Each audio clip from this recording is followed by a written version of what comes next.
আবারও স্বাগত জানাচ্ছি ২১শে বিজনেসে। সঙ্গে আছি আমি হিরো জুম্মান।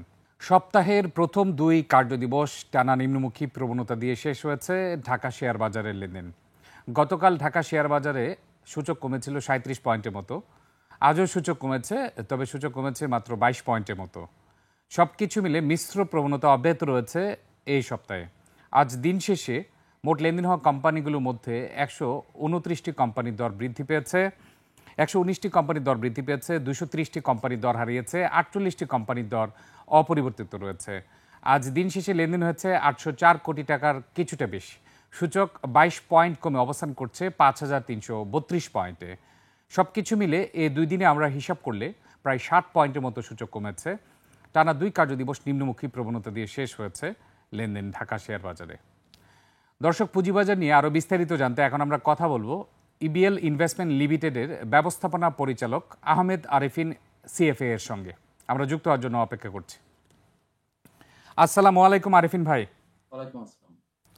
আরিফিন ভাই, প্রথমে জানতে চাই, এই সপ্তাহে ২ কার্যদিবসই নিম্নমুখী প্রবণতা হয়েছে। এর আগে ৮ কার্যদিবস একটানা ঊর্ধ্বমুখী প্রবণতা ছিল। এর পেছনে কি কি কারণ আছে বলে আপনি মনে করেন? আমরা যদি দেখি যে আপনি দেখবেন এই মাসে ট্রেজারি বিল বন্ডের রেটগুলো কিন্তু বেশ কমে এসেছে, যেটা 10 ইয়ার্সের রেট ছিল 12.48 এর মতো, সেটা এখন নেমে 10.48 চলে এসেছে। এবং রিসেন্টলি আপনি দেখেছেন এইচডিএফএ বাংলাদেশ ব্যাংক তারল্য বৃদ্ধি করার জন্য মার্কেটে নীতি সুদ হার 8.5 থেকে 8 করেছে। এর ফলশ্রুতিতে কিন্তু মার্কেটে একটা লিকুইডিটি পজিশনটা একটু ইমপ্রুভ করেছে। সাথে সাথে আপনি দেখবেন মার্কেটে কিন্তু অনেক পতনের কারণে অনেক কোম্পানির শেয়ার ডিপ ডিসকাউন্টে চলে এসেছিল। তো তার ফলশ্রুতিতে ওই জায়গাতে ডিপ ডিসকাউন্টের যে সুবিধাটা নেওয়ার জন্য ওখানে একটা শেয়ারের উপর একটা বাই প্রেশার ক্রিয়েট হয়েছে, যার ফলে যেহেতু এই জায়গায় প্রাইসগুলো এমন একটা লেভেলে আছে যে লেভেলে সেলাররা কম ছিল, যার জন্য এটা কিন্তু খুব দ্রুতই একটা আমরা রিকভারি দেখতে পেয়েছি। জি, আচ্ছা, এক্ষেত্রে আপনি দেখেছেন গতকাল ১২টি কোম্পানি ইপিএস ঘোষণা করেছে, আজকেও ১২টি কোম্পানি ইপিএস ঘোষণা করেছে। ইপিএস এর কিছুটা প্রভাব পড়েছে কিনা, আর স্বল্প মেয়াদে কিছুটা প্রফিট টেকিং হচ্ছে কিনা? না, ইপিএস কোম্পানি ইপিএস ভালো খারাপ আসবে। দু একটা কোম্পানির ইপিএস একটা কোয়ার্টারে খারাপ আসলে যে সেটার জন্য মার্কেট পড়ে যাবে, ব্যাপারটা এরকম না, আমার কাছে মনে হয় না। আর স্বল্প মেয়াদী প্রফিট যদি হয়, সেখানে প্রফিট টেকিং হতেই পারে। মার্কেট যেহেতু টানা বেড়েছে এবং অনেক কোম্পানি থেকে ভালো একটা রিটার্ন জেনারেট হয়েছে, সো সেখানে প্রফিট টেকিং হবে, এটা একটা স্বাভাবিক ঘটনা। সো এগুলো কোনো অস্বাভাবিক কিছু না। আচ্ছা, এক্ষেত্রে আপনাকে স্পেসিফিক্যালি বলতে চাই, গতকাল বিএটিবিসি এর শেয়ার কমার কারণে ১৬ পয়েন্ট সূচক কমেছে শুধুমাত্র বিএটিবিসির কারণে। সিঙ্গার বিডিরও প্রফিট কমেছে। এছাড়া আজকেও এসছে। এর কিছুটা প্রভাব সূচকে, যেগুলো বাজার মূলধন বেশি, সেটার প্রভাব পড়ে কিনা সূচকে? হ্যাঁ, ওরকম বড় পেইড আপ ক্যাপিটালের যদি কখনো কোনো খারাপ নিউজ আসে পার্টিকুলার ওই দিনে, ডেফিনেটলি যেহেতু তার প্রাইসটা ফল করে ওই পার্টিকুলার ডেতে, তখন কিছুটা মনস্তাত্ত্বিক প্রভাব তো পড়ে। আচ্ছা, এক্ষেত্রে আপনার কাছে আরও জানতে চাই, আপনি ইবিএল ইনভেস্টমেন্টের এমডি হিসেবে আছেন। সেক্ষেত্রে প্রাতিষ্ঠানিক বিনিয়োগকারীদের ইনভেস্টমেন্ট স্ট্র্যাটেজিটা আমি জানতে চাচ্ছি। ইন এ সেন্স, প্রাতিষ্ঠানিক বিনিয়োগকারীর কি এই স্বল্পমেয়াদী প্রফিট টেকিংয়ে বেশি আগ্রহ থাকে, নাকি আসলে ওনাদের ফুল স্ট্র্যাটেজি থাকে সবসময় দীর্ঘমেয়াদী? দেখেন, প্রাতিষ্ঠানিক বিনিয়োগকারীদের সম্পর্কে অনেকেরই ভুল ধারণা দেখতে পাই আমরা। প্রাতিষ্ঠানিক বিনিয়োগকারীরা কিন্তু সবসময় মার্কেটে থাকে। প্রাতিষ্ঠানিক বিনিয়োগকারীদের সঙ্গে অনেক সময় শোনা যায় যে মার্কেট থেকে তারা শেয়ার বিক্রি করে দিয়েছে, মানে ব্যাপারটা এরকম না যে মার্কেট থেকে তারা শেয়ার বিক্রি করে বের হয়ে যায়। মার্কেটে তারা সবসময়ের জন্যই থাকে। এখন এক এক প্রাতিষ্ঠানিক বিনিয়োগকারীর এক এক রকমের স্ট্র্যাটেজি থাকে, তাদের রিস্ক ম্যানেজমেন্ট এক এক রকমের থাকে, তাদের ট্রেডিং স্ট্র্যাটেজি এক এক রকমের থাকে। তারা মার্কেট উপরে উঠলে কি করবে, বুলিশ ট্রেন্ডে গেলে কি করবে, বিয়ারিশ ট্রেন্ডে গেলে কি করবে, তাদের কিন্তু একটা রিস্ক ম্যানেজমেন্টের প্রত্যেকটা প্রাতিষ্ঠানিক বিনিয়োগকারীরই থাকে। সেক্ষেত্রে তারা স্বল্পমেয়াদী কিছু প্রফিট হলে স্বল্পমেয়াদী প্রফিট নিতে পারে, তারপরে আবার তারা দেখা যায় যে বিনিয়োগে যায়। সবচেয়ে বড় সমস্যাটা হচ্ছে মার্কেটে, বাংলাদেশের মার্কেটে শর্ট সেলিং নাই।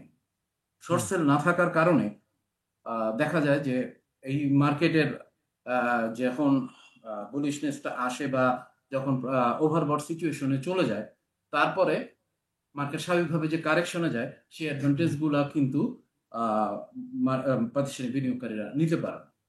হুম, এটা যদি তারা নিতে পারতো, তাহলে হুম, যেটা হতো মার্কেটে স্ট্যাবিলিটিটা বাড়তো। মার্কেট জি, ওভারবট হয়ে গেলে তারা সেল করতো, এবং যখন ওভারসোল্ড সিচুয়েশনে চলে আসে বা কমে আসতো, প্রত্যাশিত রেঞ্জে কমে আসে, তখন তারা আবার বাইরে যেতে পারতো। এখন জি, যেটা হয় সেটা হচ্ছে তাদের কিন্তু আমি আগেই বলেছি, এক একটা প্রাতিষ্ঠানিক বিনিয়োগকারীর এক এক রকম। এখন যেটা হয় যে তার সব টাকাই হয়তো ইকুইটিতে থাকে না, তার কিছু টাকা হলো ট্রেজারিতে, কল মানি, ট্রেজারি বিল বন্ডে ইনভেস্টমেন্ট করা থাকে।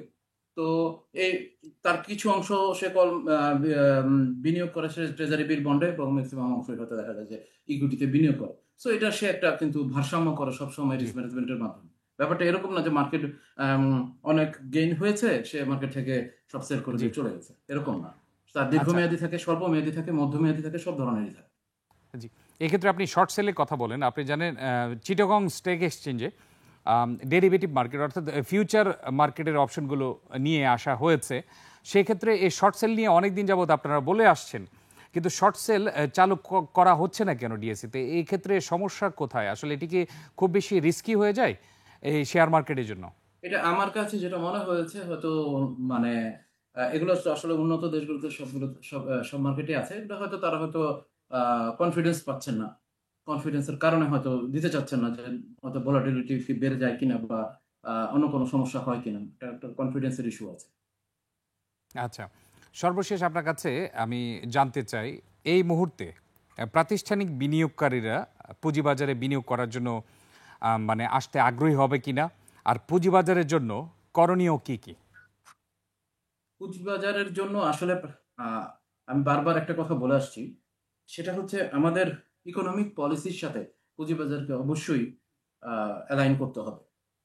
আপনি দেখেন একটা মার্কেটে, আপনার প্রাতিষ্ঠানিক বিনিয়োগকারী হোক, হাই নেট ওয়ার্থ ইন্ডিভিজুয়াল হোক, বা নর্মাল সাধারণ বিনিয়োগকারী হোক, যেই হোক, একটা মার্কেটে আসতে গেলে সেই মার্কেটটা লুক্রেটিভ সিচুয়েশনে থাকতে হবে। তার সব ধরনের ইকোনমিক পলিসির সাথে অ্যালাইন করে তাকে সব ধরনের ফ্যাসিলিটিস প্রোভাইড করতে হবে। তাকে ট্যাক্সের ফ্যাসিলিটিস প্রোভাইড করতে হবে। তাকে এখানে কমপ্লায়েন্সের বিষয় আছে, কমপ্লায়েন্স নিশ্চিত করতে হবে। তাকে ইজ অফ বিজনেস ডুইং, যেটা বিজনেস কত সহজে সে করতে পারে, এবং কত সহজে সে এখান থেকে ক্যাপিটাল মার্কেট থেকে মানি, ক্যাপিটাল কালেক্ট করতে পারে চিপেস্ট সোর্স হিসেবে, সেগুলো সবগুলোর একটা সমন্বয় থাকতে হবে। আমরা চাই যে বাংলাদেশ অন্যান্য বিশ্বের অন্যান্য বড় বড় ফাইন্যান্সিয়াল হাবের মতো বাংলাদেশের ক্যাপিটাল মার্কেটও একটা বড় ফাইন্যান্সিয়াল হাব হবে, যেখানে অলওয়েজ বিজনেসের মার্কেটের যে ফ্যাসিলিটিস গুলো ইনভেস্টরদেরকে দেওয়ার থাকার কথা, সেগুলো অলওয়েজ এক্সিস্ট থাকতে হবে। জি। তখন অটোমেটিক্যালি মার্কেটের ডেপথ বেড়ে যাবে, ব্যবসায়ীরা উপকৃত হবেন, সাধারণ বিনিয়োগকারীরা উপকৃত হবেন, গভর্নমেন্ট উপকৃত হবেন, তার বিভিন্ন কোম্পানি শেয়ার ছেড়ে মার্কেট থেকে টাকা কালেকশন করতে, জি। ক্যাপিটাল আচ্ছা, কালেকশন। এক্ষেত্রে আরেকটি অংশ ছিল এই প্রশ্নটির, যে প্রাতিষ্ঠানিক বিনিয়োগকারীরা বিনিয়োগের জন্য এখনো প্রাইস লেভেল ঠিক আছে কিনা? আসলে এই মুহূর্তেও প্রাতিষ্ঠানিক বিনিয়োগকারী বিনিয়োগের জন্য মার্কেট রেডি কিনা? প্রাইস লেভেল স- এক একটা কোম্পানির ক্ষেত্রে তার এক এক ধরনের হয়ে থাকে। এক একটা প্রাতিষ্ঠানিক বিনিয়োগকারীরা চিন্তা করে যে একটা বিজনেস যখন শেয়ার কিনছে, মানে হচ্ছে সে ওই বিজনেসটাকে পারচেজ করছে, বিজনেসটাকে ওন করছে। তো বিজনেসটা যখন সে ওনার হবে, তখন সে চিন্তা করে এই বিজনেসটা যে আমি কিনলাম, সেই বিজনেসটা আমি কতটুকু ডিসকাউন্টে কিনতে পারলাম ফেয়ার ভ্যালু। জি, তো যতক্ষণ পর্যন্ত সেটা থাকবে, ততক্ষণ পর্যন্ত সে বিনিয়োগ করবে। যখন দেখা যাবে তার হিউজ একটা গেইন চলে আসছে, তখন, এবং ওই বিজনেসের সামনে খারাপ কোনো কিছু আসতে পারে, অথবা বিজনেস অলরেডি ম্যাচিউর, তখনই সে খালি এক্সিট নেওয়ার চিন্তা করে, না হলে তো সে এক্সিট নেওয়ার চিন্তা করবে না। জি। আপনাকে অসংখ্য ধন্যবাদ আমাদেরকে সময় দেওয়ার জন্য আজকে। আপনাকে অনেক ধন্যবাদ। দর্শক, এতক্ষণ পুঁজিবাজার নিয়ে কথা বলছিলাম ইবিএল ইনভেস্টমেন্ট লিমিটেডের ব্যবস্থাপনা পরিচালক আহমেদ আরিফিন এফসি এর সঙ্গে। দর্শক, এবারে নিচ্ছে একটা বিরতি। বিরতির পর দেশ বিদেশের ব্যবসা বাণিজ্য ও অর্থনীতি নানা খবর নিয়ে আসছেন সাদিয়া লাবণী। ততক্ষণ আমাদের সঙ্গেই থাকুন।